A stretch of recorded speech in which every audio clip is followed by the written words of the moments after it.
वाद्वयं तस्मै श्रीगुरुमूर्तये नमः। इदं श्रीदक्षिणामूर्तये बीजस्यान्तरिवाङ्कुरो जगदिदं प्राङ्निर्विकल्पं पुनः मायाकल्पितदेशकालकलना वैचित्रचित्रीकृतं मायावीव विजृम्भयत्यपि महायोगी वयस्वेच्छया तस्मै श्रीगुरुमूर्तये नमः। इदं श्रीदक्षिणामूर्तये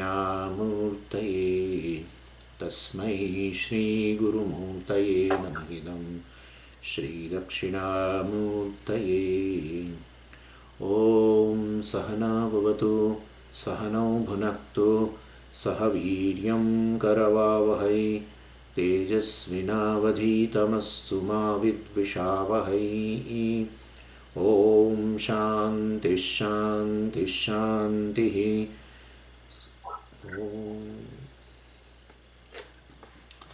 आत्मा कः?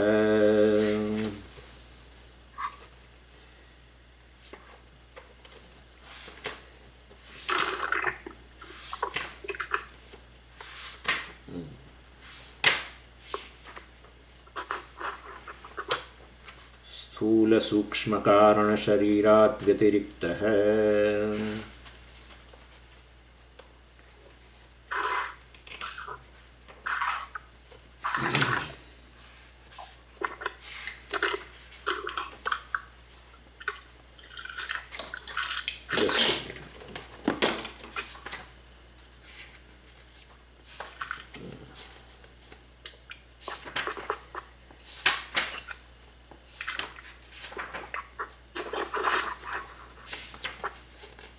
स्थूल सूक्ष्म कारण शरीरात् व्यतिरिक्तः पंचकोशातीतः सन् अवस्थात्रय साक्षी सच्चिदानंद स्वरूपः सन् यस्तिष्ठति स आत्मा।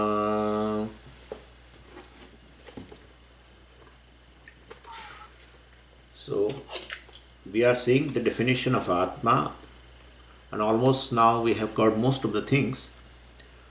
Only thing is certain part we will have to understand and that we will cover today.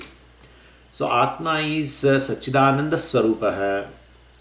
So Satchidananda Swarupa means the I is a Satchidananda. Atma means I. I am a Satchidananda Swarupa. Means I am Ananda. The Ananda is experienced by me, and of course it has been told as a special limitlessness. I mean, the limitlessness in terms of space, etc., is not there, and we have in order to understand that, we have taken this basically the three states of experience we have taken into account. And we said that Atma is Avasthatraya Sakshi, and that is how we have proved that Atma is definitely has no limitation in terms of time and space. How can you say, Swamiji, like that? We have seen it, but just to remind you, if suppose a consciousness is a nature of, not suppose, but it is, let's say that way. Consciousness is a nature of Atma, which is invariably present in all three states of experience. Experience itself is possible because of consciousness, and therefore it may be a waking state experience or dream state experience or a sleep state experience. Experience proves consciousness automatically, and therefore definitely it is invariably present in all the three states of experience, and therefore directly we have said Atma is not bound by time and space. How can you say, Swamiji, that? Because basically this waking world, waking objects, waking world is equal to waking space, waking time, and waking objects. All that resolves. Even though I was a waker, and of course waker is, consciousness, it just assumes a role of a waker and experience waking time, waking objects, and waking space. But People are coming very late and making me disturb. Anyway, so basically consciousness is nature of Atma, which is invariably present in all the three states, and it is not bound by time and space. So definitely waking world, I experience waking time, waking objects and waking space, but the whole thing goes, not living behind a trace. As though I live everything. It's rather than they go. Instead of that, I should say that way. Even after experiencing everything of the waking world, including waking space, I experience, and then I slowly move away from that, living behind as it is. And when I go away from that, I don't carry anything. That shows I am independent of the waking space. I am independent of the waking time. That shows I am not in the space, waking space. I am talking about waking space. I am not in the space. I am not in the time. Because if I leave behind, then if suppose I am in the time and I am in, that is waking time, I am in the waking time, I am in the waking space, if that's a reality, I cannot leave it. Because if I am in that, I am limited in time and space, definitely I can never drop these two things. But if I can drop both of the things, that shows I am independent of the time, independent of the space. But Swamiji, still you are covered by time and space. That's our dream state. Okay, no problem. And don't think, Swamiji, that the dream space is a small space. When you are in a dream, the dream space is as big as this space. That's correct, very much correct. If I come out of the dream and then I say dream space was small, etc., there is no point, in fact, there is no point in saying that. When you experience a particular state in which whatever the time is there, that's a time. Whatever the space is there, that's a space. And then you see the same time and same space in the dream. Same means similar. Let's say not same. They're similar. Because there also you feel that you are a dreamer and experiencing the whole dream world. And you are as though in the space. You are as though in the dream time. Well, and therefore Swamiji, let this waking state, space and waking time, let it not be there. But still you are bound by dream state, in dream space and dream time. Still you are bound. Well, okay. But then when I go to deep sleep state, now tell me what is space and time. Swamiji, deep sleep state space, deep sleep state time. What is the time? Please tell me, what is deep sleep time? What is the time? What is space? If that is there, I should be aware of sleep state time and sleep state space. I should be aware, like I am aware in the dream, I am aware in the waking world, waking time, waking space, I am aware of. Well, what is the time and space in the dream, in this deep sleep? No time, no space. And still I am existent. Well, that proves that I am independent of the time, independent of the space. If I am independent of the space, I am formless. I am limitless. Let's put in two steps. If I am independent of the space, I am formless. Why? Because any form, visible, invisible, exists in space. And whatever big form it has, whatever big, maybe a black hole, maybe the entire solar system, whatever it may be, visible, invisible, that whatever dimension, it exists in space. Anything which exists in space has a form, visible or invisible. Well, if you are independent of the space, then what's your dimension? You cannot tell me that I am of this length, this breadth and this height. When the moment you tell me that I am of this dimension, basically you are in the space. Whenever you talk of a dimension about yourself, definitely you are in the space. Whenever you talk about the dimension of yourself, you have a form. A form and a limitation in space goes together. I mean, any form is dependent upon the space. When, of course, your experience, the three states of experience prove in all the three states you are invariably present, and especially deep sleep state proves that even though invariably present, you are invariably present even in the deep sleep, in spite of, you are present in the waking state, you are present in the dream state, and you are present in the deep sleep state. That's your own experience. You are telling me that I am having these three states, and therefore the consciousness is present invariably in all the three states. In fact, so-called the absence of space and time and ignorance of all the objects and ignorance of yourself is experienced by you in deep sleep state. And therefore, definitely you should be there. That's how you get up in the morning and talk about a deep sleep state experience to others.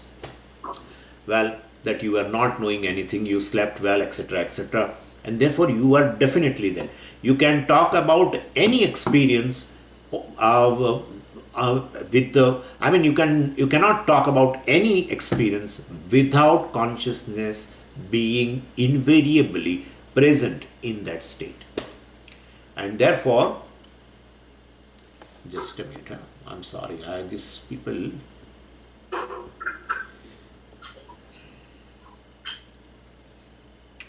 So I am requesting, before I start, I am requesting all to join by 9:40.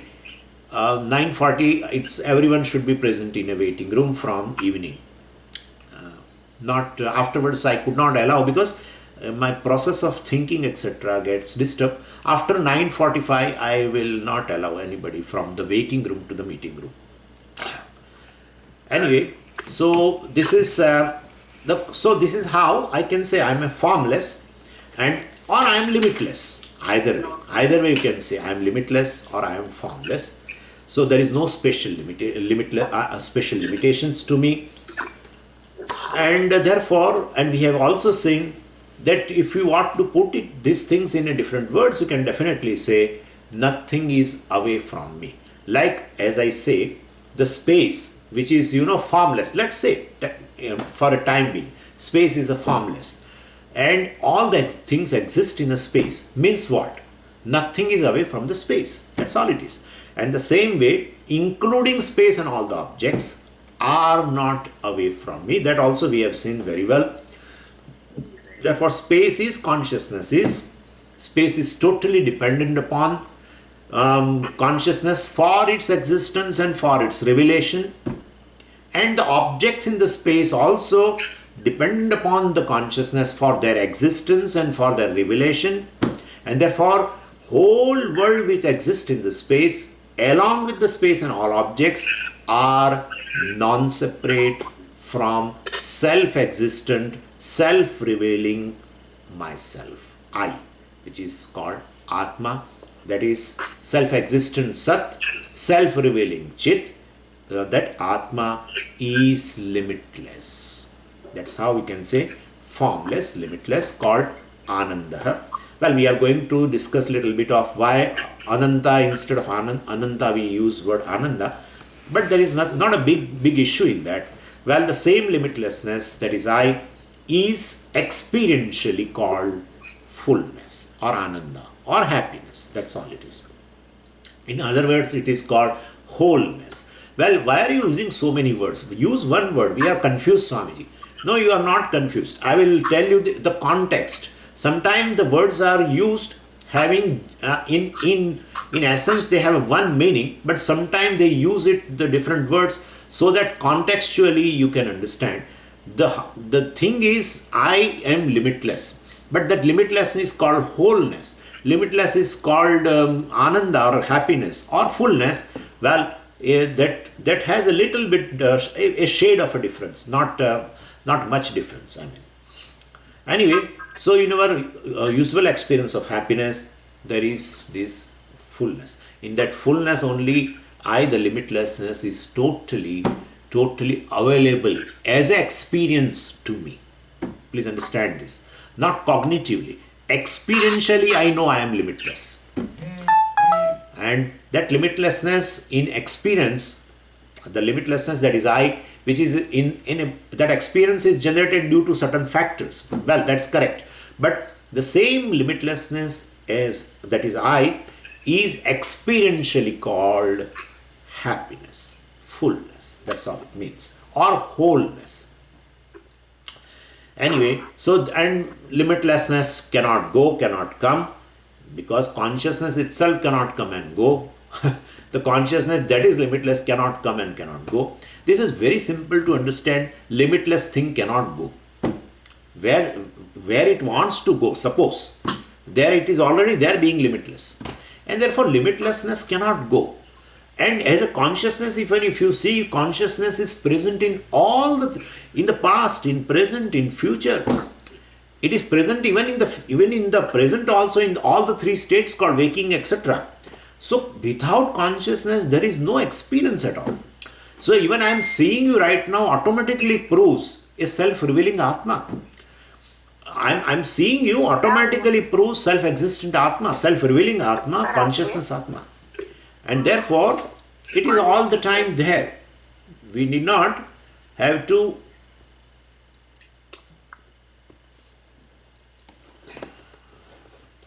and therefore, basically, this consciousness cannot come, cannot go. Therefore, even the limitlessness cannot come and go. Existence cannot come and go because self-existent. Self-existent cannot come and cannot go. That's what we saw here yesterday. Na jayate mriyate. Therefore, there is no janma. Janma means something comes. Death means something goes. Well, body goes and body comes. Well, that's fine. Na jayate mriyate. Therefore, consciousness does not arrive. If it arrives, consciousness has a janma. If consciousness goes in future, it has a maranam. Consciousness dies. Well, the consciousness, never comes, never goes. I am present even in the experience of death also I am present. I am present even in the experience of birth also. Consciousness being self-existent. Other than consciousness, everything in the creation comes and goes. When it comes, we say it is born. Whatever it is. It may be a tree, it may be a mobile, or it may be a camera, or it may be a computer. Comes and goes. Comes and goes. Comes is a janma. Comes means not that our who Krishna has killed. So, it comes and it goes. Anyway, so that janma and maranam are possible for basically the world that is anatma, but the atma, the I, the consciousness which is self-existent. And well, if its nature is its nature is existence, and therefore anything which has a nature of existence cannot become non-existent. Anything which has a nature of a sweetness cannot become bitter. Cannot become bitter. If bitterness appears there, you should understand it is due to other than the sugar. Due to other than the sugar. Sugar, if it has a sweetness, sweetness cannot come and go. Sweetness cannot come and go. No, but Swamiji, we feel that sweetness comes and goes. Earlier this sugar was sweet and now it is not sweet. Well, then if it is not sweet, either it is no more a sugar. It has converted to something else. Or sweetness is there but covered due to some factor. Please understand, this is how this is the bread and butter of Vedanta. What is nature? What is intrinsic property? What is incidental property? That is how we derive the whole building of Vedanta. The consciousness is an intrinsic property. Property, I should not say. It's just nature. So consciousness is an intrinsic nature, let's say.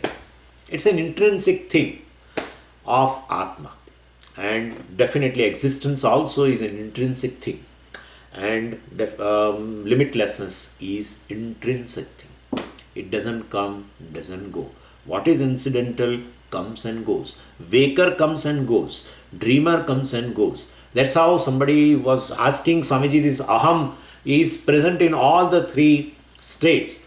Well, if aham is present in all the three states, but aham is different in all the three states.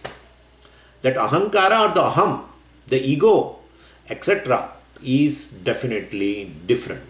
One aham is fully identified with the all the three shariras, that's in the waking state. Well, and that aham is just identified with the mind, and then aham is just a rudimentary in a deep sleep state, very, very rudimentary. It's almost not. If aham is there, then definitely you will have a consciousness of aham. Right now you are aware of yourself, you are aware of as your individual. Well, that's not there. So individuality or ahankara is the same thing, or ego is the same thing.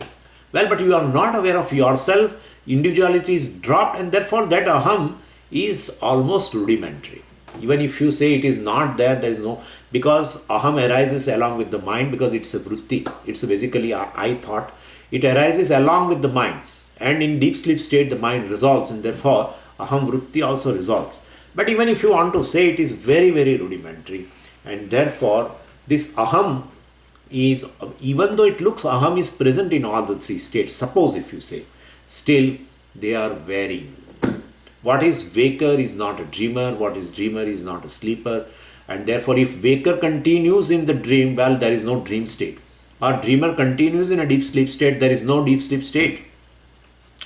And therefore basically the sakshi of all the three, the consciousness, because of which there is a the conscious I, that is ego, and the conscious world, everything is basically dependent upon the conscious, the world, that is idam, and the aham of a waking state, aham and idam of dream state, etc., all is due to this ahankara. Well, ultimately it resolves into consciousness in deep sleep state. Aham and idam both results and deep sleep state. Anyway, so this is, I am the consciousness which is existence and which is limitless. The chit consciousness, that is chit, is sat, and sat is chit, either way. What is self-existent is self-revealing. What is self-revealing is self-existent. Otherwise, other than what is not self-revealing, your senses, etc., has to reveal that. Then only once they are revealed, you say they are existent. If I am able to see right now, then I can say, yeah, you are. And therefore, what is revealed by senses, etc., the existence also is proven by that. Well, definitely. And therefore, what is not self-revealing is not self-existent too. But what is self-revealing? Without any hindrance, the consciousness is revealed. And therefore, without using any kind of means of knowledge, you know that you are. That's all. The self is self-revealing. And, well, it exists independently and it is self-existent. Being self-revealing, it is self-existent. So chit is sat, or what is self-existent, need not be proven by anything, and therefore it must be revealed by itself, and therefore it is self-revealing also. So self-revealing and self-existent goes together. And what is self-existent and what is self-revealing is this limitless Atma. And therefore it is, being self-revealing, well, it does not depend upon any state of experience. What is self-existent does not depend upon any state of experience. Well, then it doesn't have any, it is not bound by time, it is not bound by space, and therefore time-wise it is limitless, space-wise it is limitless. So basically it is called timeless or formless. Could you follow what I am saying? So Satchidananda Swarupaha, this is how the three words which has, or any one of, you can just pick up Sat. Even if you say the Sat is Atma, well, everything comes. You need not have to say Chit and Ananda. And that is how in Chandogya it has just, they have used the word Sat. Sadeva Somya Idamagra Asit Ekameva Dvitiyam. So what is self-existent will definitely be self-revealing. So Sat is automatically Chit. You cannot tell any object in the world as Sat. Even though you say, Swamiji, existent mobile, existent camera, existent, all this, Swamiji, existent, right? Correct. It is existent. And if I am using adjective existent, Swamiji, existence is associated with it. Yeah, it is associated with it. Yes.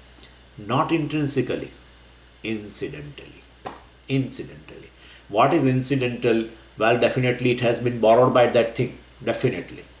Incidentally, I am rich, and therefore, if I suppose incidentally I am rich, well, that richness is due to borrowal of the money. Well, that is how it is. So, incidental, because it has come and it has gone. The richness has come in a Swami and gone. Definitely, you should know that is due to a borrowal of. No, Swami, there are other means. Oh, we don't go. Don't extend too much. If don't extend too much in the example, otherwise you will be lost in the example, and you cannot match all the factors. This is very beautifully described in the Vedanta. All the factors of the illustration and all the factors of illustrated cannot be matched. If you can match in certain factors, well, then if you want to match some other factors, you have to switch over to other example. And therefore, we have many examples is due to this factor only. Because otherwise, single example should work for all the things. And if that single example has all the factors common with the Dashtanta that is illustrated, and then you need not have to go to the illustrated. The illustration itself is a reality for that. Well, that's never be the case. And therefore, for Atma, we sometimes give an example of Akasha, for Atma, we give an example of something else. And so, depending upon, for creation also, we sometimes give an example of a pot, sometimes we give an example of a snake, sometimes we give an example of Rajata and Shukti, etc. I mean, the pearl and silver, I mean. So why the silver and why Swamiji snake? It is ultimately, basically it's one thing, no? You want to say it is mithya. Then why you are giving example of this, pearl and silver?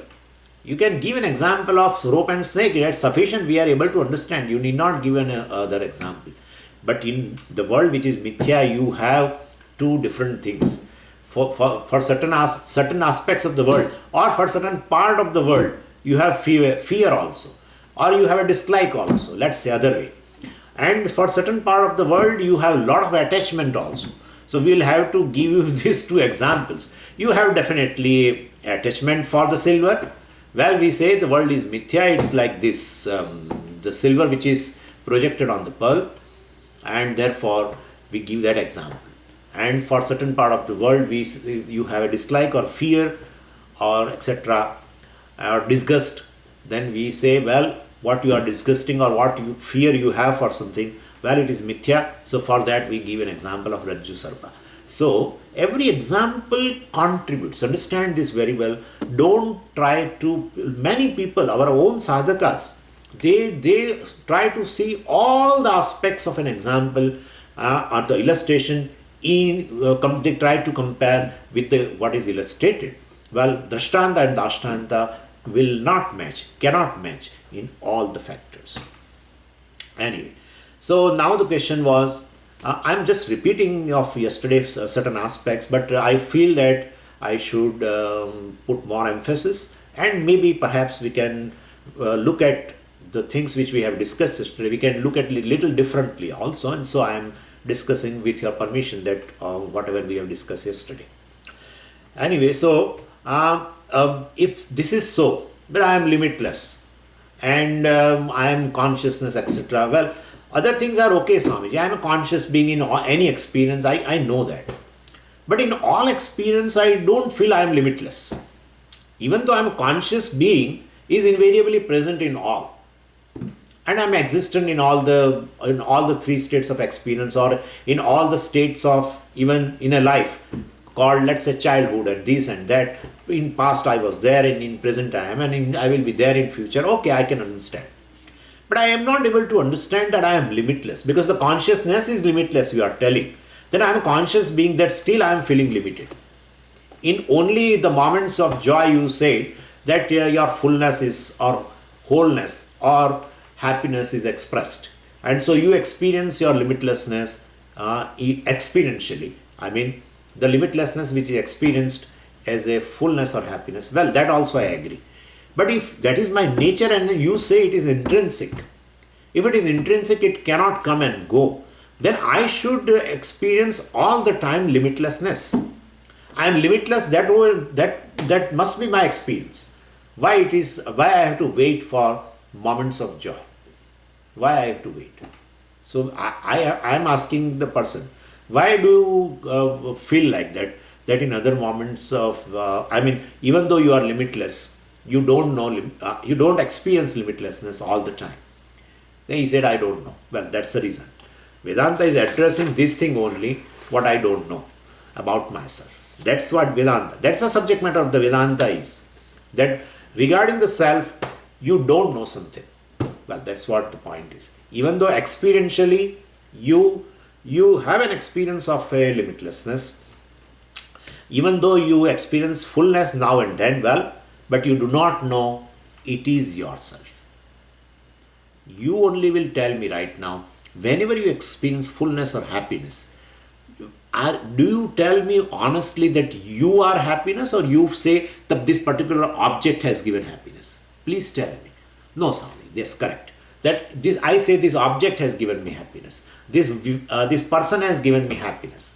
Well, that shows even though you are limitless, and experientially you are that happiness, you never say that.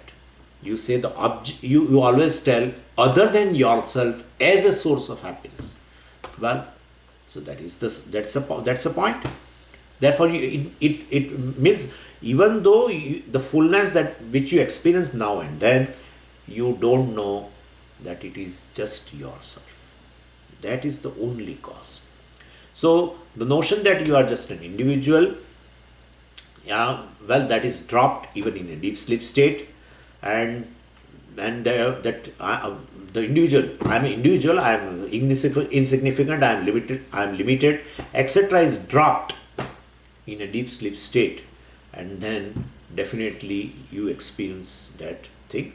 Or even in the moments of joy also, that you experience yourself as a fullness, no lack. A fullness means there is no lack. Otherwise, other than the moments of joy, I have an experience of that I am lacking in many aspects, physically, mentally, emotionally, intellectually, or sensory perception wise. So many ways I all the time feel I am lacking, I am insignificant, and that only brings a discomfort within for oneself. Well, so only in moments of joy you are able to drop everything, which we call is that individuality. Whenever I say you are an individual, definitely all these things are associated with it. Physical limitations are associated, then intellectual limitations, all that. Because that's what, when I say, who are you? Then you talk about yourself as an individual, but in individual you add all these things, and they are all limited things. And therefore, definitely, the very individuality gets dropped. Limitations get dropped in a deep sleep or in a moments of joy. And so that particular notion about yourself that I'm telling right now a notion, because it is basically, you only said that I don't know that I am a source of happiness. I used to tell the other object as a source of happiness. Well, that shows that there is ignorance. And because of ignorance only, other than moments of joy, you feel that you are a limited being. You are not able to drop that notion. If you drop the notion, definitely you will feel, you will have experientially also limitlessness all the time. But you are not able to drop that notion. And you are able to drop that notion only in deep sleep. And then so long you drop that notion, you are feeling very, very comfortable with yourself without any limitation. You feel joy during even 6 hours, 7 hours, 8 hours. So long as you keep, suspended this notion that I am an insignificant being, till then you feel joy. You are able to drop this, that's all we say, it is not your nature. Well, anyway, so we have discussed this thing already, so I don't want to go into that. But so either in a deep sleep state or a moments of joy, I am able to drop this notion, which is definitely born of ignorance, because in moments of joy you say you are not source of happiness. Even though your own fullness you experience, still you say this particular object is source of happiness, and particular object is not a source of happiness. We have already discussed world is not a source of happiness, much less it is source of a unhappiness also. We have no time is happiness, no place is happiness, no object is called happiness. We have discussed all these things. Anyway, so you are the source of happiness, but in the moment of joy you have dropped the notion. In deep sleep state you have dropped the notion. So so fullness, even though it is your nature, you take yourself to be a limited being and a person who is lacking in various aspects. Even though you are full, you take yourself as a lacking person, limited person, insignificant person, small person. Well, that notion keeps you away from your own nature, experience of your own nature as fullness. And you are able to drop in certain moments of joy, or you are able to drop accidentally in deep sleep state. Accidentally means sometime in a waking state itself, while reading something, you just get a nap or something, but you go to a deep sleep. And for that moment, before that, when you were awake, you were feeling so much limitation within yourself.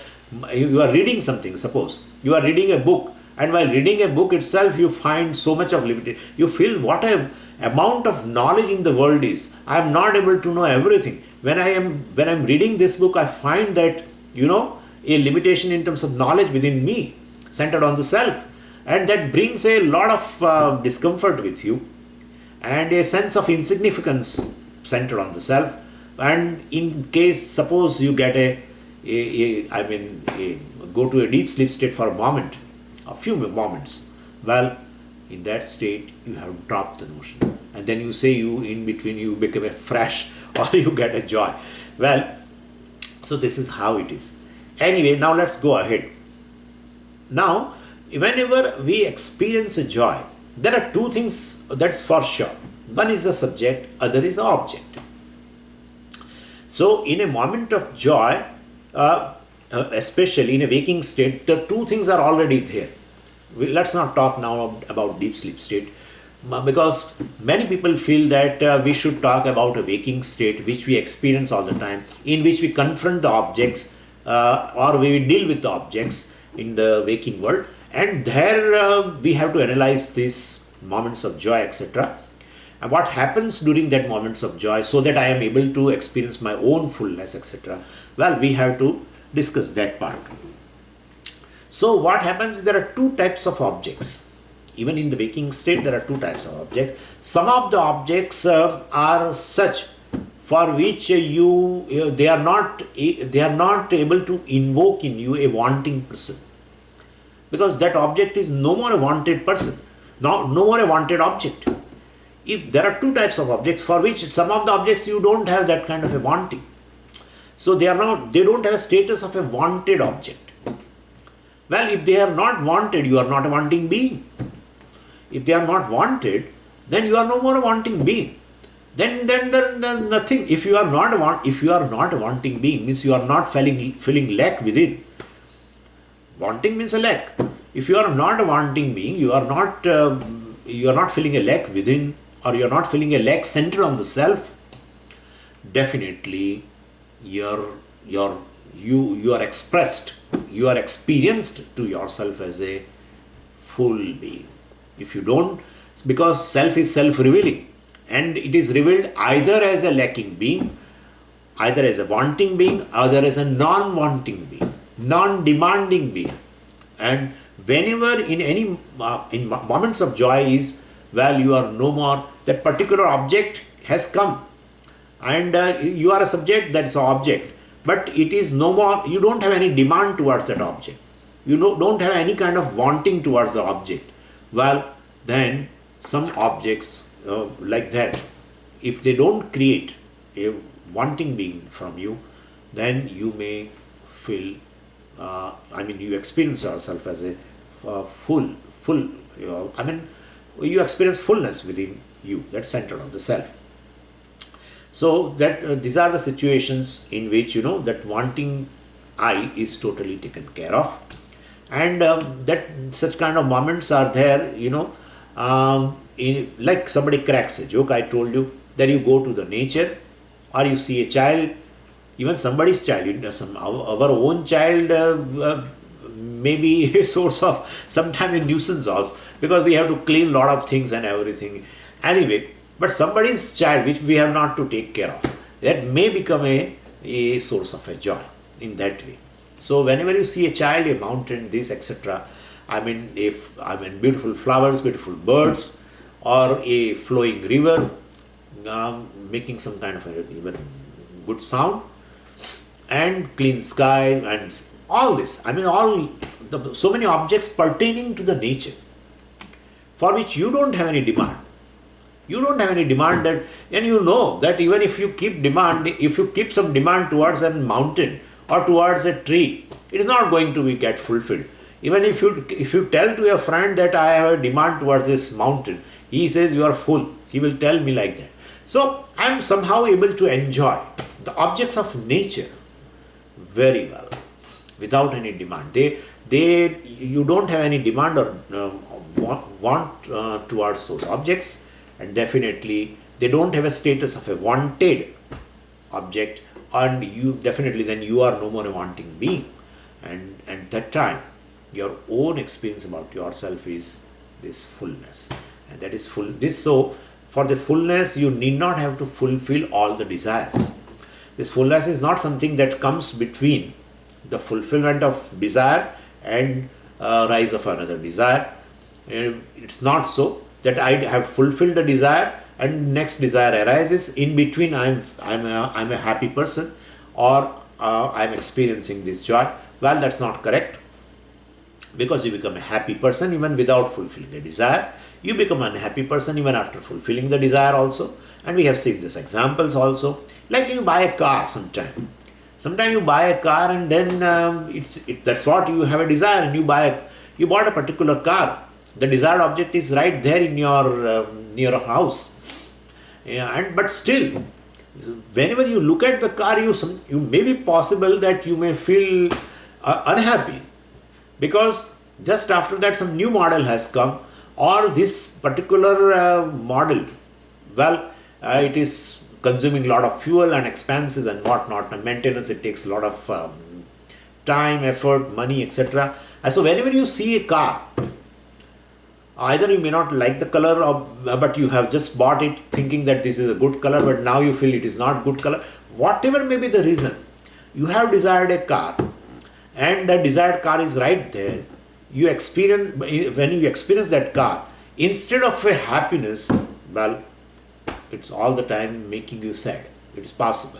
Any object for that, for which you have kept a desire, after fulfilling the desire and you get the object, rather than feeling happy, you may feel unhappy also. That is a possibility. So you become happy without fulfilling a desire, like you see somebody's child, or you see, beautiful trees in the spring, or you see, flowing river, you see a mountain, you see a blue sky, you see a sunrise, or you see a sunset, or any other thing, for which you have no desire. You have no desire. It was not in a list of your desired objects. You just come across accidentally. Or somebody cracked a joke. You have not even thought of that this person knows so many jokes. And he just came and talked to you, and in between he cracked a joke. And you laughed. Heartily you laughed. Well, that shows that so it is not true that after fulfilling a desire and before the rise of another desire, I am happy person. Need not be. You need not fulfill any desire, because without fulfilling desire also you become happy person. And even after fulfilling desire, you can become an unhappy person. Itself proves that fulfilling desire and happiness has a relationship of cause-effect. Well, please don't think so. Okay. So, and that moment of happiness, this limitlessness, that is you expressed, which we call as a happiness or fullness. And definitely, so there is no question that that this particular question, where, when will I be limitless? When will I be happy? That's all it means. When will you be I limitless? When will be I happy person? Well, it's a meaningless question. It's meaningless in as much as I is limitless, and definitely if I am limitless, limitless cannot come and go, and therefore definitely you feel that other than in moments of joy you are limitless. I agree with Swamiji. No object is called happiness. No time is called happiness. Otherwise the whole world will clap at the time. At 5 o'clock everyone claps because everyone feels joy at 5 o'clock. Don't think so. No space, no place is called happiness. Well, right now the America is a very, very desirable place and the place of happiness for many, many Indians, thousands of Indians. But right now at this moment, doing in this situation of a pandemic, well, I tell you people will postpone. You ask anybody in India right now, they will say we don't want to go. So no place is called happiness. And therefore, if this is very correct. I have seen one thing in this few months since I am here. One thing I have seen: the people here in America, especially our Indians, NRIs. So these Indians all the time sing the glory of India, and India they sing the glory of US. This is how it is. So somebody told me, Swamiji, in a year, when I go for 2 months or 3 months to India, I always feel so joyous, so joyous. But 9 months you are here, no, but I always long for, at least once in a year I should go to India. It's our soil, I should get its fragrance and these and that, what. So this is the situation. No place is called happiness. No place, no time, no object. A single object becomes a object of happiness, and a same object within no time becomes object of unhappiness, or even not happiness, not unhappiness. You don't care for. It is lying there, which you have longed and you have put a lot of efforts and you spend a lot of money. You have brought. That's how sometimes the wives always complain. You bring so many things in the in the house, buy so many things. You spend a lot of money. And you are not giving me money for my jewelry, and you buy so many things. Some people buy lots of books, some people buy lots of some other stuff, and they bring it, and then it's just the whole things get piled up one after another and never open. Only in Diwali time, our Indians, then that's how Diwali it becomes a nimittam for removing all these things. So then in Diwali time they say, now remove this. This is all junk. This is junk. This is junk. This is junk. And that's how garage sales also are really good. Garage sales are good. What you put in garage sale, you have acquired as a desired object. Once upon a time, you spend time, money and so much. For that, people might have worked even overtime also to get some extra dollars. Anyway, what I'm saying, it's just an fantastic thing that what a world can create in a totally different notion than what its nature is. That is called Maya. World is Maya, Swamiji. How can you say it's Mayikam? Well, this is the thing. What in reality it is, other than that, what you see it, it's not there. What you see there, it's not there. That is called Maya. Magic is this. You see elephant, but it is not there. Elephant is not there.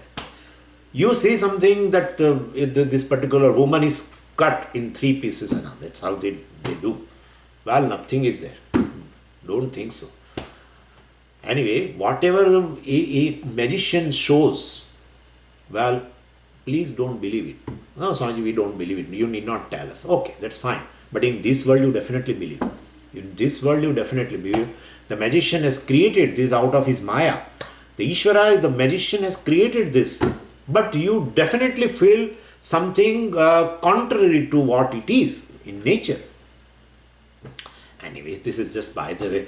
So, so when will be I limitless? Because I'm waiting for the moments of joy. I want to experience the fullness that is myself. Well, limitlessness cannot come and go. Then why don't I feel limitless all the time? Well, that's what the question is. That's what we are addressing is. Ignorance can create the distance. Ignorance can create such kind of a distance. So you feel that you have lost it. You might not have lost it. That is what the ignorance is. That's how the 10th man has lost himself. 10th man has, without losing himself, he has lost himself. He says, I am ninth. The 10th man says, I am ninth. And I have to search for 10th man. He is lost somewhere in the forest, or he might have drowned in the river.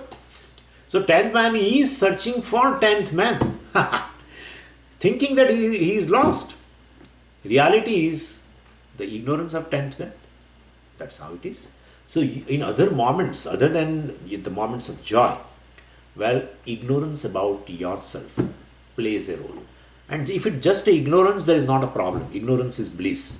The ignorance centered on the self is not big problem. It is not a big issue. Because that's what, otherwise the deep sleep state is a big issue. What to do, Swamiji? I want to come out of this deep sleep state. It's a big issue for me. But you are ready to go into. It's a very welcome experience to go into. Well, and in that state, definitely you are ignorant about yourself. And therefore, ignorance regarding the self is a problem. Well, I say, don't know. Self-ignorance is not a big issue. Self-confusion is a big issue. You carry the notion born of ignorance. Even though limitless cannot come and go, centered on the self, still you take yourself to be a limited being. You are what you want to be in the whole creation. Nothing is separate from you. That's what the limitlessness is. And well, anything which is non-separate from you, you are essentially there in that. When clay says, when any pot, pan and jars and everything, the whole clay world is non-separate from the clay. Clay need not have to become a pot. Clay need not have to become a jar or pan or anything. Clay has to simply know that it is present, it is all pervasive. All pots, pans and jars are non-separate from me. That's what the issue is. Instead, clay wants to become. Clay says, I am very, very limited. I want to become this pot, I want to become pan, I want to become jar. Well, that's the issue. That's the issue. And the other two states, this is the issue. The waking state is the issue. Definitely it is the issue. Waking state is not a welcome experience for everybody. You may postpone the sleep, correct, because of pressure of a work or something. But you want, even at that, when you are awake, in one corner of your mind, it is there. I want to sleep. I want to sleep. I want to sleep. Right now I am postponing because of this work. I want to sleep. And the moment you get some chance or becomes conducive, well, it's a most welcome experience. Most welcome. To the extent it is so welcome that you have desired for many objects and you have got it and they are with you. Then that particular state is so welcome, it should be for you. But you want to drop all these things now and you want to go to deep sleep state. People go to, receptions and they big saris and so many jewelries, and especially they keep it a little away also so that people will ask about it and everything. And some person told that that particular necklace was so dazzling. Then why they wear such kind of a necklace? So that in that dazzling light you will not look at their face, because it's not to be looked at it. And therefore it is not that they know that their face is something a little ugly, so they don't want that people look at their face, so they wear such kind of necklace. This is just a joke. So they wear such necklace which is very dazzling. In that light you cannot be able to see their face. Well, whatever it may be, point is, even though the most desired objects you have right now, and they are all with you, most desired dishes are there, most desired the clothes and jewelry, all are there. Suppose you think yourself in a situation that you right now, whatever desired things are there for me in this world, they are all there with me. They are all there with me in terms of sound and in terms of beautiful music which you like is going on. Beautiful, the dishes are there on your dining table, and you have wear all this. All clothes and jewelries and everything. And the air conditioner, which is also, I mean, I always like a little cool atmosphere, and well, air conditioner is also on. Don't think. And even suppose you say, no, I'm happy, Swamiji. What are you thinking? Okay, you are a happy being. How long? How long? The moment I tell you, the moment you get a sleep, you just throw away. You say, I will put everything tomorrow in the cupboard. Let me just go to sleep. You remove everything. Or you get up from the dining table, the chair. You just get up and go. This is how it is. What is more welcome? A deep sleep state or this thing? If this is more welcome, what you have right now, a setup, if that is more welcome, you will, no, Swamiji, I postponed. You may postpone. I agree with you. Even you postpone, but you will welcome heartily a deep sleep state experience. Deep sleep you will welcome. And therefore, even though it is ignorance, you are going to be ignorant about yourself. That's not a problem. But this waking state is a burden. That burden is due to the notions have put their extra weight on you. The notions that's how it is notion, which doesn't have any weight. Those notions you have put on yourself, and even though it has no weight, but you feel a burden, and under that burden you are crushed. And then when you get tired, you go to sleep. How long will you carry the burden? No one can carry the burden throughout. One has to drop the burden. All the notions regarding myself, I am insignificant, I am limited, I am wanting, etc. I am small, I am lacking, I am not comfortable. Centered on oneself, all these notions, they are just burden. They are being notion, they are not reality, therefore they don't have a weight. Still you feel weight because you are ignorant of yourself, and therefore you want to drop that. Even ignorance you cannot drop, because ignorance is something which is anadi, which is there from beginningless time. You are born with. You just cannot drop ignorance that way. So you go along with the ignorance.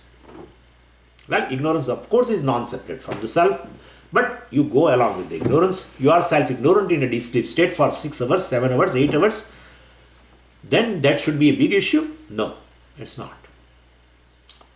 But waking state and dream state also to an extent, of course, can become an issue. If you see a tiger in the dream, or you see a thief in the dream, definitely people get up from the the dream, come out of the dream, screaming. It can become an issue. It definitely can become an issue. Well, and that issue is due to a burden, weightless burden regarding yourself. If you are limitless, and that's limitless you are experiencing in a moment of joy, well, then that is yourself. That limitlessness cannot go. And that limitlessness is just consciousness, and without consciousness there is no experience possible. Then even the experience of joy goes. Other experience automatically proves that you are a conscious being, and that consciousness is limitless. It is invariably present in all the experiences. And well, still, even though you are limitless, you feel limited. That's what I am saying. And so you carry the burden. Like a 10th man carries a burden out of ignorance. That 10th man is lost. I am just 9%. I am the 9th one. And the 10th man is lost. 10th man is lost. 10th man is lost. Nothing is lost. The loss is due to ignorance. You are limitless, even then you feel you are a limited being. Well, and that is how you, and limitlessness being your nature, you definitely are longing for that particular experience of happiness. All the time you are longing for the experience of joy, in which you experience yourself as a full. Fullness is expressed there. Your own nature is revealed there. And one always longs for one's own nature. And therefore, that is how it is occurring. Don't think that limitless comes in just a moment of joy and then you become a limited being. Well, that's not the thing. That's not the thing. So, Definitely, this is what means. I'm always Ananda, unbroken Ananda. That's my nature. That's not actually Ananda means here it's a bliss. Satchid Ananda means existence, consciousness, bliss. It's not a bliss. That's my nature. Bliss is something experiential word which doesn't communicate anything. And therefore, even if I say I'm a bliss, then definitely you say, Swamiji, okay, I came to know that I am bliss, but how will I experience it? And we say in all blissful experience also you are there, and in all other experiences of sorrow also you are there as a bliss.